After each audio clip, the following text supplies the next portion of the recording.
शान्ताकारं भुजगशयनं पद्मनाभं सुरेशं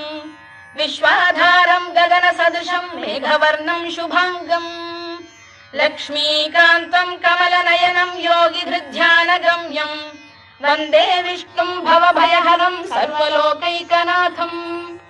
मेघश्यामं पीतकौशेयवासं श्रीवत्साङ्कं कौस्तुभोद्भासिताङ्गं पुण्योपेतं पुण्डरीकायताक्षं विष्णुं वन्दे सर्वलोकैकनाथं नमः समस्तभूतानामादिभूताय भूभृते अनेकरूपरूपाय विष्णवे प्रभविष्णवे सशङ्खचक्रं सकिरीटकुण्डलं सपीतवस्त्रं सरसीरुहेक्षणं सहारवक्षस्थलशोभिकौस्तुभं नमामि विष्णुं शिरसा चतुर्भुजं छायायां पारिजातस्य हेमसिंहासनोपरि आसीनम्